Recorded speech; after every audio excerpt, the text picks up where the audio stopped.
कभी आप ब्रह्म मुहूर्त में जगे हैं? जगकर देखिए, संध्या होने के पश्चात जब रात्रि का अंधकार सारे संसार को धीरे धीरे अपने अंधकार में निगलने लगता है, तो यही अंधकार ब्रह्म मुहूर्त में भोर होने से ठीक पूर्व तनिक अधिक काला हो जाता है। कुछ समझे? हमारा जीवन भी कुछ ऐसा ही होता है। जब हमारे जीवन की समस्याएं अपने अंत पर होती है, तो यही समस्याएं एक भीषण रूप लेकर हमारे समक्ष प्रस्तुत हो जाती है और ऐसे परिस्थिति में अधिकतर लोग हार मान जाते हैं, भय खा जाते हैं। परंतु यदि आप हार न माने, भय न खाएं, दृढ़ रहें, निरंतर आगे बढ़ते रहें, तो प्रकाश के रूप में हमारा स्वागत करने के लिए सूर्य उदय सदा हमारे समक्ष प्रस्तुत रहेगा। आपने बरगद के वृक्ष को देखा है? जितना विशाल उतना दृढ़। पतझड़ में वो सूख जाते हैं, परंतु दुर्बल नहीं होते, टूटकर गिरते नहीं। और उसके विपरीत दलदल में उपजे वृक्षों को देखिए, वो दिखने में तो बड़े होते हैं, पतझड़ आए या शीत सदा हरे भरे होते हैं, परंतु इतने दुर्बल होते हैं कि जल धारा के हल्के से वेग से वो गिर जाते हैं। परंतु ऐसा क्यों होता है? कारण है जड़ें।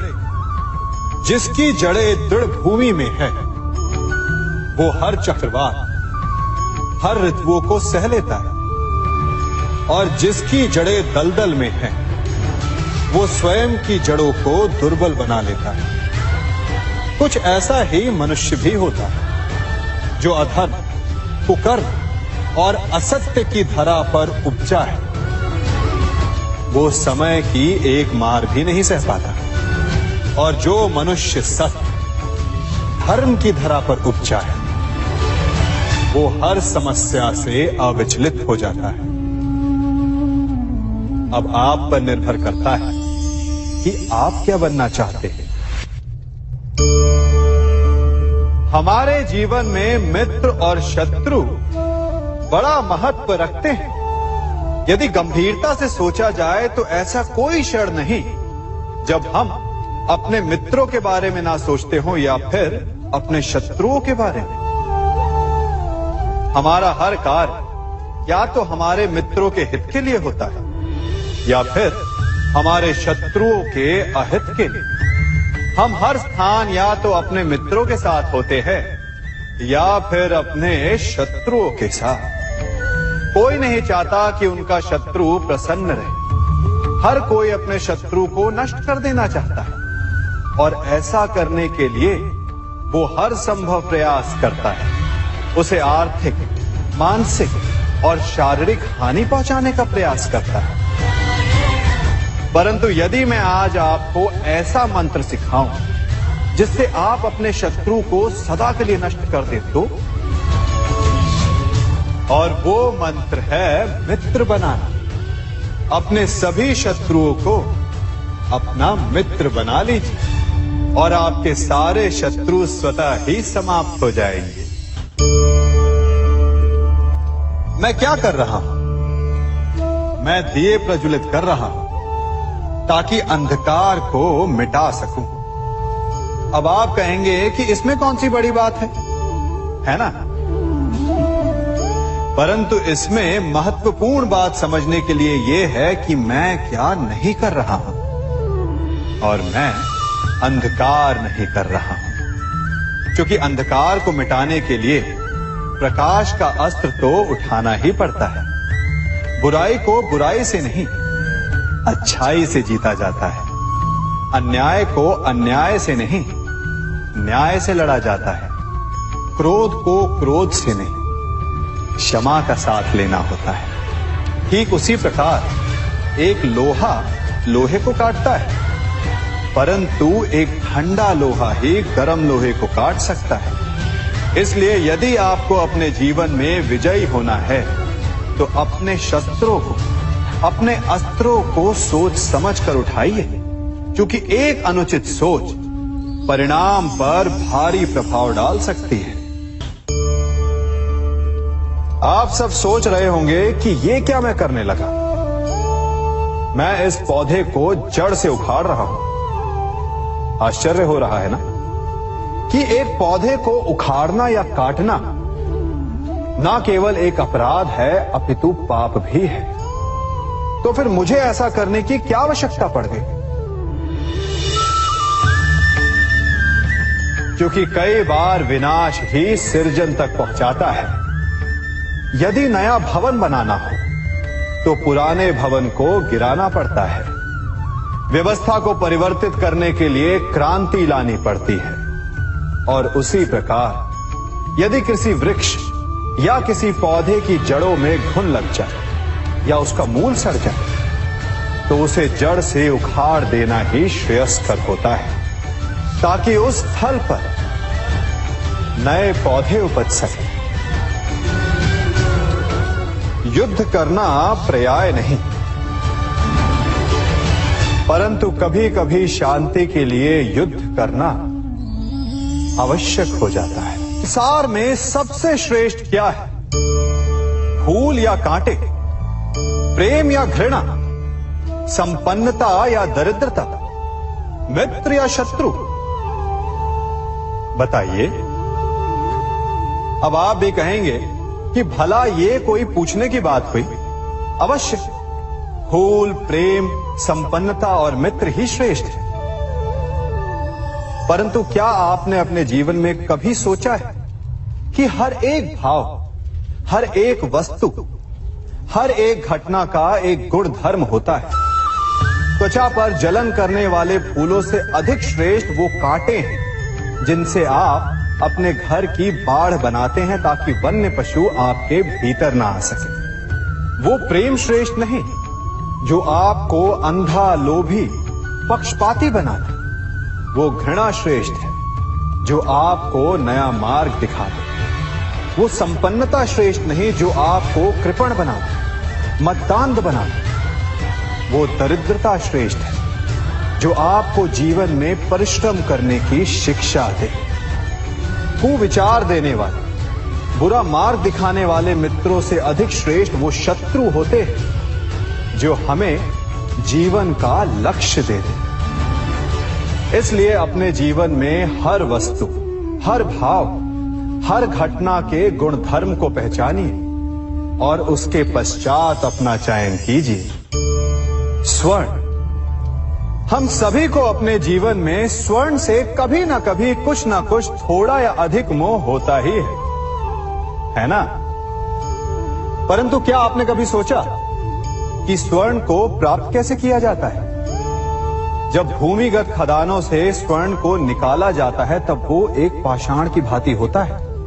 ऐसा पाषाण जिससे आप किसी को भी मार सकते हैं, परंतु उसे आभूषण के रूप में स्वयं के शरीर पर धारण नहीं कर सकते। यदि उसे आभूषण बनाना है तो उसे लंबी यात्राएं करनी होती है। उस पाषाण को पिघलना होता है। सुनार के हथौड़ी की अनेकों चोटें खानी पड़ती है। फिर काट छाट और उसके पश्चात जाकर वो ऐसा आभूषण बनता है जो हमें वर्षों तक, सदियों तक लुभाता रहता है।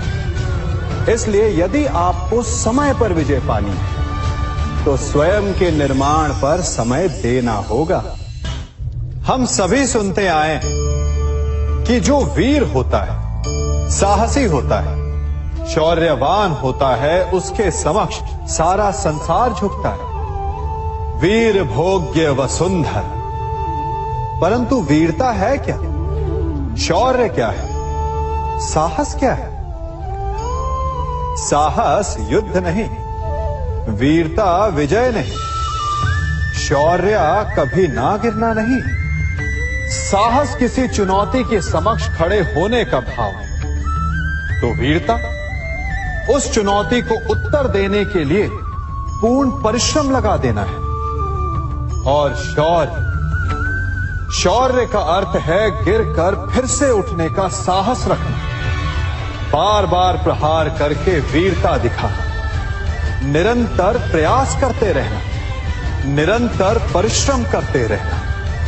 इसलिए विजयी होने से अधिक महत्वपूर्ण है शौर्यवान होना, क्योंकि जो शौर्यवान है उसे विजय मिलना निश्चित है। कभी किसी पक्षी को घोंसले की नींव बनाते देखा है? अथक परिश्रम करके तिनका तिनका बिटोर कर वो पक्षी अपना घोंसला बनाता है, अपनी संतान के लिए एक सुरक्षित घर बनाता है। और फिर कहीं से तीव्र आंधी आती है, भारी वर्षा होती है और उसका घोंसला तिनका तिनका करके बिखर जाता है। फिर वो पक्षी क्या करता है? वो रोता नहीं, ना ही विलाप करता है। वो बिना विलंब करे फिर से अपना घोंसला बनाना प्रारंभ कर देता है और सफलता पाता है। फिर हम क्यों छोटी छोटी असफलता से भयभीत होकर परिश्रम करना छोड़ देते हैं?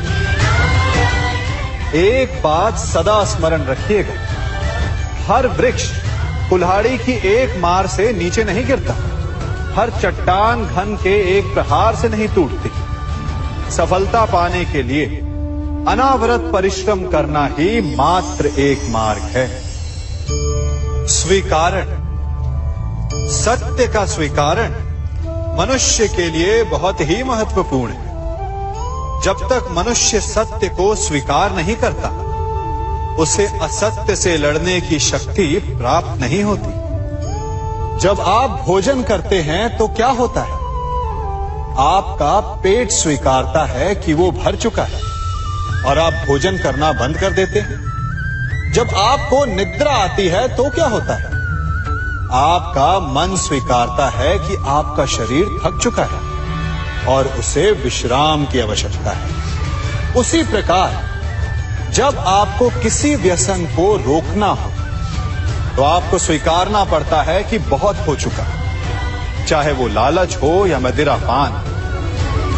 उस व्यसन का त्यागना तभी प्रारंभ होता है जब आप ये स्वीकार कर लेते हैं कि आप उस व्यसन के बंधक हैं। हम में से ऐसा कोई नहीं जिनकी परछाई उनसे दूर रहती। हमारी परछाई सदैव हमारे साथ रहती है। कदाचित हमारी परछाई हमारे कर्मों के फलों का संकेत है। कदाचित इसी कारण कई बार हमें अपनी परछाई से भय भी लगता है, परंतु इस भय से निवारण पाने का एक साधन अवश्य है। वो है सूर्य की ओर मुख करना या किसी प्रकाश के स्रोत की ओर मुख करना, क्योंकि तब हमें हमारी परछाई दिखाई नहीं देती। यदि इसे जीवन के संदर्भ में देखें तो ये प्रकाश का स्रोत शुभ कर्मों की चेतना है। यदि आपके मन में शुभ कर्म करने की इच्छा है तो आपको कभी भी अपने कर्मों के फल का भय नहीं होगा, क्योंकि यदि आपका मन शुद्ध होगा तो आपके कर्म शुद्ध होंगे और शुद्ध कर्मों का फल कभी अशुद्ध नहीं हो सकता। आज मैं आप सबको एक कथा सुनाता हूं। एक दिन प्रातः एक व्यापारी अपने घर से निकला। घर से निकलते ही एक बिल्ली ने उस व्यापारी का मार्ग काट दी। व्यापारी घबरा गया। वो फिर से घर लौट गया और शुभ घड़ी की प्रतीक्षा करने लगा। और जब वो पुनः अपने घर से निकला तब वो वाहन जा चुका था जिससे राजा तक पहुंचकर उसे भेंट देनी थी। राजा को भेंट नहीं मिली। राजा क्रोधित हो गए। राजा ने उस व्यापारी का व्यापार बंद करवा दिया। इस कारण व्यापारी क्रोधित होकर घर पर अपनी पत्नी से लड़ बैठा। पत्नी अपने बच्चों समेत मैके वापस चली गई और उस व्यापारी के जीवन में यदि कुछ रह गया था तो केवल अंधकार। और इन सब का कारण वो उस बिल्ली को मानता रहा जिसने उसका मार्ग काटा था। ऐसा ही एक दूसरा व्यापारी राजा को भेंट देने निकला और उस व्यापारी का मार्ग भी एक बिल्ली ने काट दिया। वो व्यापारी तनिक घबराया, परंतु उसने आगे बढ़ना अधिक उचित समझा। राजा तक वो समय पर पहुंचा। उसने राजा को भेंट की। राजा प्रसन्न हुए और राजा ने व्यापारी को अपना व्यापार बढ़ाने की अनुमति दी। स्वर्ण आभूषण दिए। जब व्यापारी घर पर पहुंचा तो पत्नी को आभूषण और अपने बच्चों को देने के लिए वस्त्र थे उसके पास। हर ओर प्रसन्नता थी। समझ रहे हैं ना, दोनों के साथ एक ही प्रकार की घटना हुई, परंतु दोनों की प्रतिक्रिया भिन्न थी। ऐसा ही हमारा जीवन भी है। हमारे जीवन में प्रारब्ध का अपना स्थान है, परंतु उससे कई अधिक महत्वपूर्ण हमारी प्रतिक्रिया, हमारे सोच का प्रभाव है। क्योंकि यही हमारे जीवन को आकार देते हैं। इसलिए अपनी सोच को सकारात्मक रखिए। आपका जीवन सदैव आनंदमय रहेगा। आप इन दो पात्रों को देख रहे हैं। मेरे इस पात्र में जल है और ये पात्र मिष्ठान से भरा हुआ है। दोनों ही पात्र भरे हैं, परंतु देखिए, मिश्री को जल में मिला दिया। जल ने मिश्री को अपना लिया। मिश्री ने अपना अस्तित्व खो दिया, परंतु जल को अभिमान है कि उसका अस्तित्व अभी भी बना हुआ है। परंतु जो इस जल को चखेगा उसे अवश्य पता चल जाएगा कि ये जल अब वो जल नहीं रहा, ये अब शरबत बन गया। हमारा त्याग, हमारे बलिदान भी ऐसे ही होते हैं। जो इस बात को अनुभव करते हैं वो समझ सकते हैं कि कैसे हमने समय की धारा को बदल दिया। जो बलिदान देते हैं उनका अस्तित्व कभी नष्ट नहीं होता, अपितु उनका बलिदान संसार में कुछ ना कुछ परिवर्तन अवश्य लाता है। हम सभी कभी ना कभी, कहीं ना कहीं अपने जीवन में यात्रा अवश्य करते हैं। हमारी यात्रा में कभी पक्के रास्ते आते हैं तो कभी कच्चे रास्ते। पक्के रास्ते मनुष्य बनाता है और कच्चे रास्ते जानते हैं कैसे बनते हैं? चलते चलते बन जाते हैं। जब लोग एक स्थान से जाते हैं तो पैरों के दबाव से नीचे की घास कुचल जाती है। बार बार उस मार्ग से जाने से धीरे धीरे मार्ग स्वतः ही बन जाता है। और यही जीवन है, यही नियति है। जब आपके जीवन में आपको मार्ग ना मिले तो रुकिए नहीं, आगे बढ़ते रहिए और आपके पैरों के दबाव से मार्ग स्वतः ही बन जाएगा। हम सभी अपने जीवन में सफलता चाहते हैं, है ना?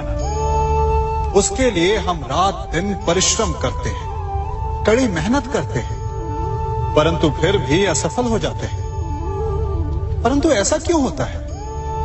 कभी सोचा आप सबने? क्योंकि सफलता पाने का मंत्र बड़ा कठिन नहीं, बड़ा सरल है।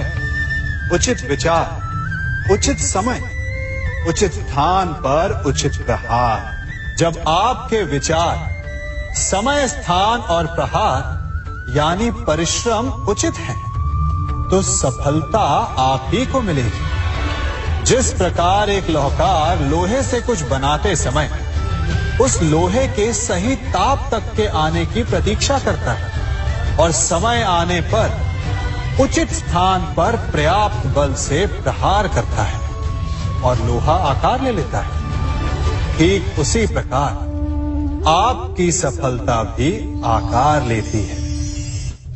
हम सभी को अपने जीवन में कभी ना कभी निराशा मिलती है, असफलता मिलती है और अधिकतर लोग इसके पश्चात भाग्य का रोना लेकर बैठ जाते हैं। कुछ कहते हैं कि जिस स्थान पर मैं हूं उससे कई ऊंचे स्थान पर होने के योग्य था, परंतु नहीं जा पाया। किसी को पीड़ा है कि उसे जो मिलना चाहिए था वो उसे नहीं मिला। भाग्य ही बुरा था। भाग्य क्या होता है? भाग्य वन में खिला पुष्प देवताओं को चढ़ाया जाएगा या किसी सुंदरी की वेणी में वो सजेगा या फिर उसे कुचल कर उत्पात बना दिया जाएगा ये सब एक पुष्प के नियंत्रण में नहीं होता, परंतु जब तक उस पुष्प का अस्तित्व है, सुगंध बिखेरना उसके वश में अवश्य है। परंतु भाग्य हमारे वश में नहीं, और जो हमारे वश में नहीं उसके लिए दुखी होने से क्या होगा। कर्म पर वश है, वो कीजिए और धीरे धीरे भाग्य आपके वश में आ जाएगा, क्योंकि कर्म ही प्रधान है। मनुष्य की सबसे बड़ी दुर्बलता क्या होती है? सोचिए। धन, प्रेम, अहंकार। मनुष्य की सबसे बड़ी दुर्बलता होती है उसके रहस्य।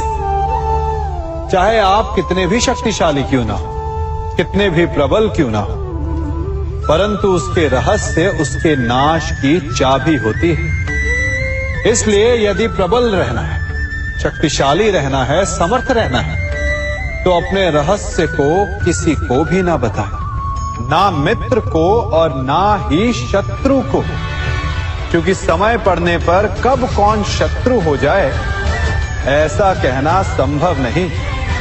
विभीषण को रावण के अमृत कुंड का ज्ञात था, इसीलिए प्रभु श्री राम रावण का वध करने में सफल हो सके। इसलिए उचित यही है कि आप अपने रहस्य को स्वयं तक ही सीमित रखें। मनुष्य का मन बड़ा विचित्र होता है, कल्पना में ही विकास करता है, संपन्न भविष्य का स्वप्न देखता है और कल्पना में ही जो नहीं हुआ उससे भय खाता है। और यही भय मनुष्य का सबसे बड़ा शत्रु है। हमारे भविष्य के मार्ग में, हमारे आनंद के मार्ग में सबसे बड़ी बाधा है। अब आप लोग मुझसे पूछेंगे कि इसका तोड़ क्या है, भय से मुक्ति कैसे पाई जाए? तो ये प्रश्न आप स्वयं से पूछिए। तनिक सोचिए, जब आप एक सुंदर भविष्य की कामना करते हैं तो उसे पाने के लिए आप परिश्रम करते हैं ना। ठीक उसी प्रकार भय से मुक्ति पाने के लिए आप उससे लड़ जाएं और उसका निवारण आपको स्वतः ही मिल जाएगा। इसलिए जब भी भय आपको सताए तो उससे भागे नहीं, उससे घबराए नहीं, क्योंकि भय का काम ही होता है आपको भयभीत करना। इसलिए जब भी भय आप पर आक्रमण करे तो आप भी उस पर पहले ही आक्रमण कर दें। हम सब मित्रों के साथ रहना चाहते हैं, शत्रुओं से दूर रहना चाहते हैं। क्यों?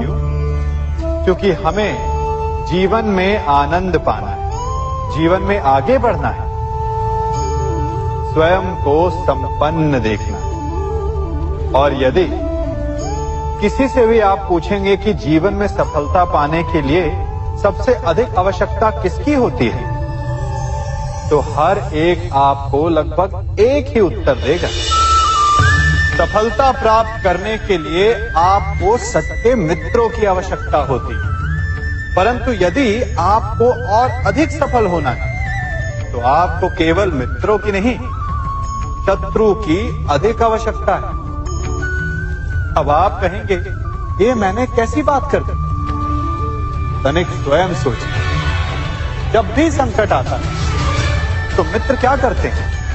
आपकी सहायता करने के लिए आपके साथ खड़े हो जाते हैं, और संकट के समय में शत्रु और बड़ा संकट बनकर हमारे समक्ष खड़े हो जाते हैं। मित्र हमें सहायता देते हैं, अपनी शक्ति देते हैं, परंतु शत्रु आपके भीतर छिपी शक्ति को बाहर लाता है, आपको और अधिक बलवान बनाता है। संगति या साथ, मित्र और साथी मनुष्य के व्यक्तित्व के लिए सबसे महत्वपूर्ण होते हैं। अब आप कहेंगे, ये कैसे?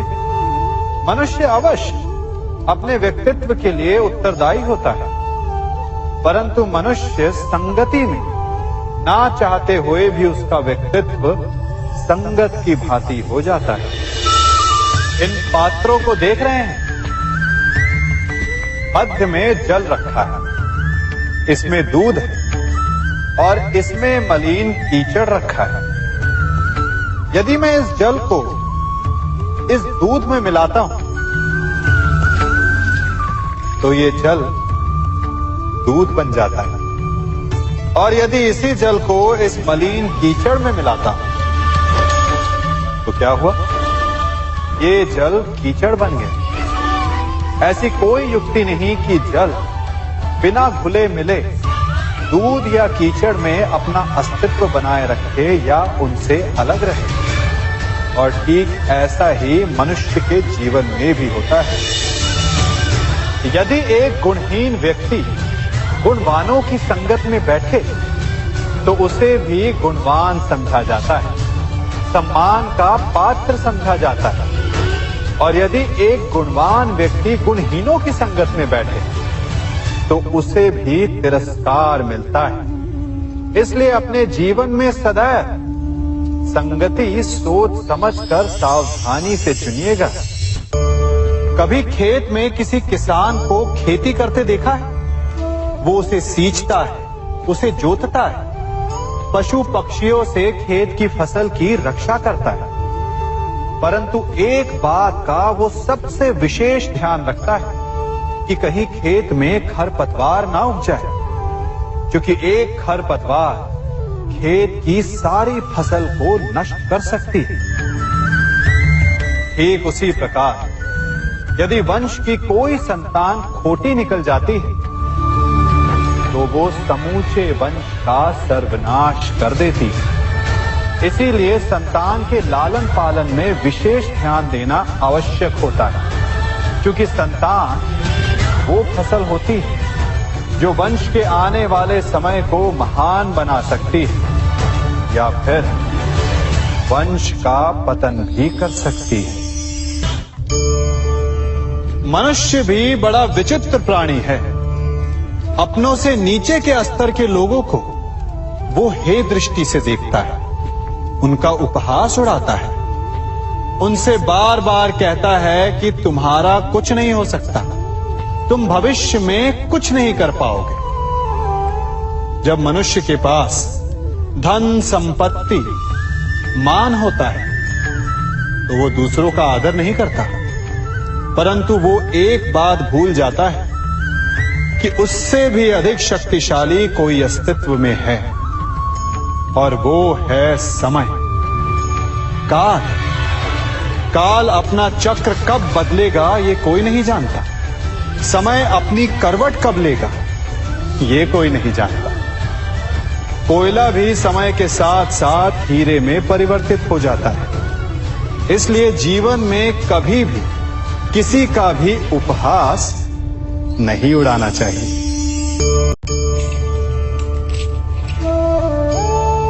बड़ी विकट समस्या है। मुझे स्मरण ही नहीं हो रहा कि इस गुच्छे की कौन सी चाबी इस ताले को खोलेगी। बड़ी देर से प्रयास कर रहा, परंतु ये ताला खुल ही नहीं रहा।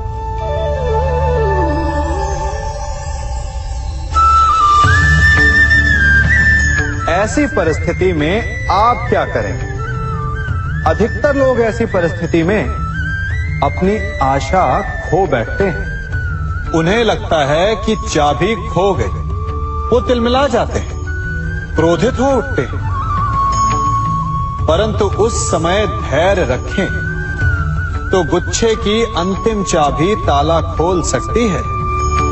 कुल्हाड़ी का अंतिम प्रहार वृक्ष को काट के गिरा देता है, परंतु क्या सत्य में कुल्हाड़ी का अंतिम प्रहार वृक्ष को काट के गिरा देता है? आपको आपका लक्ष्य दिला देता है? नहीं, आपका निरंतर प्रयत्न ही आपको सफलता दिलाता है। जब आपका मन निराश है तो अपने कार्य में दुगनी उत्साह से जुट जाए, क्योंकि अनावरत बहता जल ही कठोर चट्टान को काट सकता है। सफलता का मूल है परिश्रम, प्रयास और आशा। मनुष्य का जीवन ऋतुओं के समान होता है। आज ग्रीष्म तो कल वर्षा, परसों शीत तनिक संकट आया तो हम संयम खो बैठते हैं, तनिक ऋतु बदली तो हम अधीर हो जाते हैं। अपने आक्रोश में, अपने क्रोध में हम उनसे ही संबंध बिगाड़ लेते हैं जो हमारे अपने होते हैं। क्यों ऐसा होता है ना? हमें लगता है कि हमारे अपने हैं, फिर से मना लेंगे, परंतु स्मरण रखिए, सदा ऐसा करना संभव नहीं होता। सागर की उछलती लहरों को तट सहता है, और यदि तट ही टूट जाए तो बाढ़ आ जाती है। हमारे संबंध भी दूध की भांति होते हैं। दूध तपकर उबल सकता है, परंतु यदि उसमें खटास आ जाए तो वो फट भी जाते हैं। और फटे दूध को चाहे जितना मत लो, उसमें से माखन नहीं निकलेगा। इसीलिए अपने संबंधों को संभल कर निभाना चाहिए। कभी चुंबक को देखा है कैसे वो लोहे की ओर आकर्षित होता है, और कैसे वो लोहे को अपनी ओर आकर्षित करता है? चूंकि उसके स्वभाव में ही आकर्षण है। हम सबके भीतर भी एक ऐसा ही चुंबक होता है, विचार का चुंबक, जो सदा अपने ही जैसे विचारों को आकर्षित करता है। हम जो बोते हैं वही काटते हैं। उसी प्रकार हम जैसा सोचते हैं वैसा ही पाते हैं। साधु ईश्वर का नाम जपता है तो उसे ईश्वर मिल जाता है। अर्थात फल हमारी सोच पर निर्भर करता है। ओस की बूंद यदि केले के पत्ते पर गिरे तो वो कपूर बन जाती है। सीप में गिरे तो मोती, और यदि विषधर के मुख में गिरे तो विष।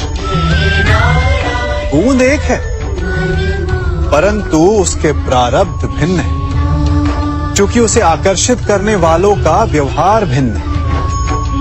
इसलिए ये आप पर निर्भर करता है कि आपको भविष्य में विष चाहिए या अमृत। स्मरण रखिए, हम वही बन जाते हैं जैसा हम सोचते हैं, जैसा विश्वास रखते हैं। ये आपका विश्वास ही है जो ये निर्धारित करेगा कि आपको विष मिलेगा या अमृत। इसलिए अपनी सोच को सुदृढ़ रखिए, सकारात्मक रखिए, और फल भी सकारात्मक ही आएगा। जब से ये सृष्टि बनी है, नदी की धारा और चट्टान के मध्य सदा संघर्ष रहा है, परंतु हर बार चट्टान की कठोरता को हारना पड़ता है, और नदी की धारा कोमल होते हुए भी कठोर चट्टान को काट देती है। कभी सोचा है क्यों?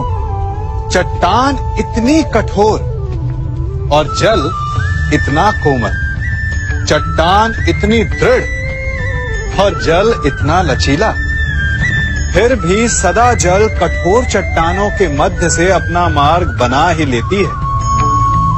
कारण केवल एक है, और वो है लगातार चलने की क्षमता। जल बढ़ता रहता है, चट्टान अडिग रहती है। इसी कारण जल चट्टान को काटकर मार्ग बना लेता है। इसलिए लगातार चलते रहिए, रुकिए मत, क्योंकि चट्टान जैसी हर समस्या को आप भी जल की तरह काट सकते हैं। इस फल को देख रहे हैं आप? अभी अभी अपनी डाल से अलग हुआ है। बड़ा दुख होता है ना जब आप अपने उद्गम से अलग होते हैं, परंतु ये दूरी भी आवश्यक है।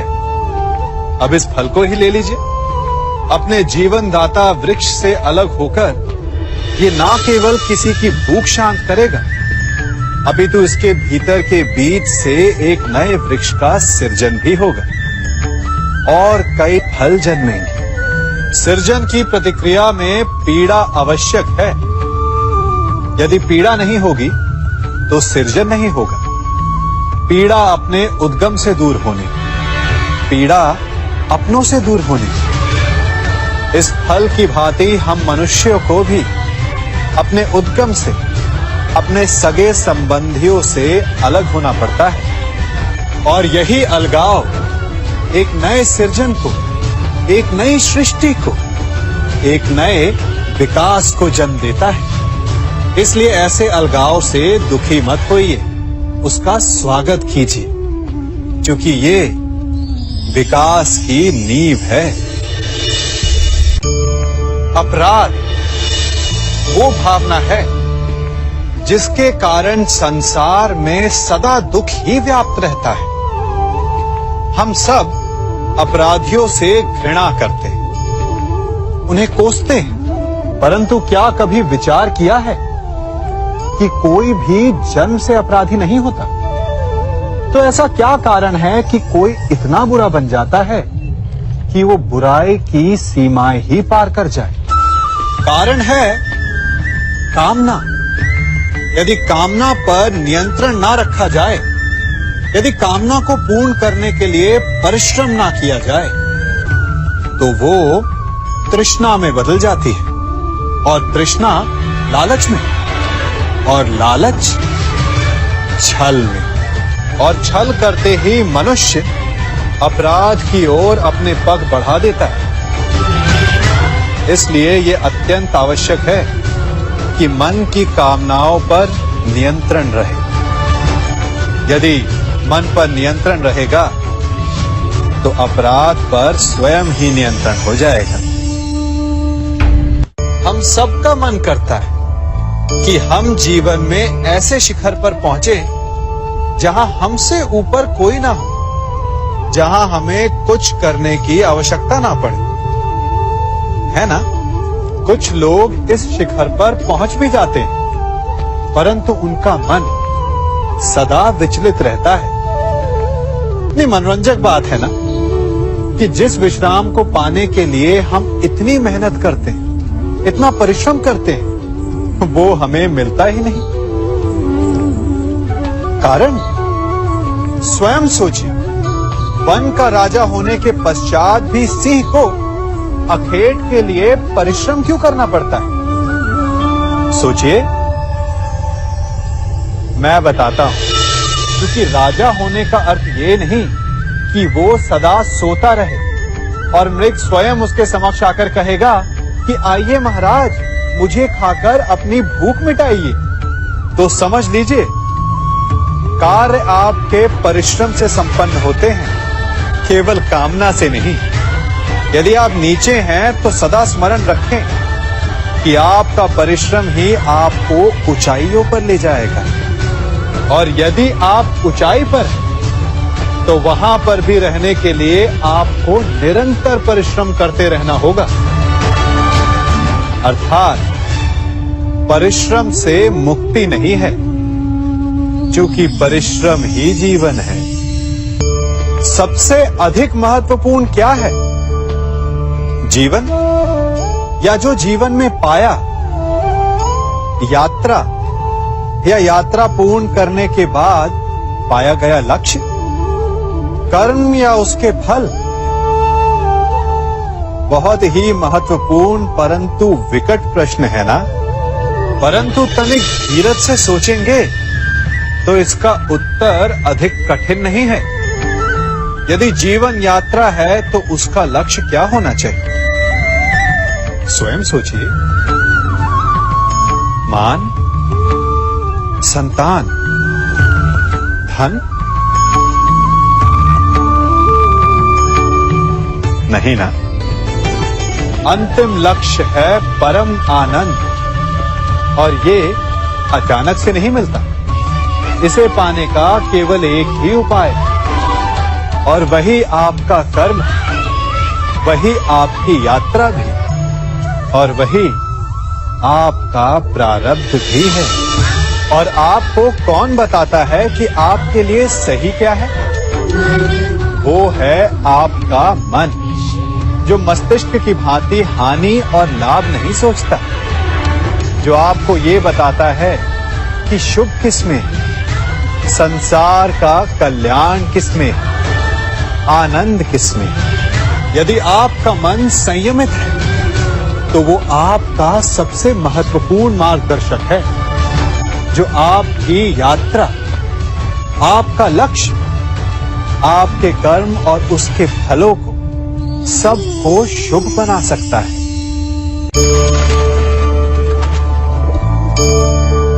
इन पक्षियों को देख रहे हैं आप? इनका उड़ना वायु में इतना संतुलन मुक्त कर देता है ना?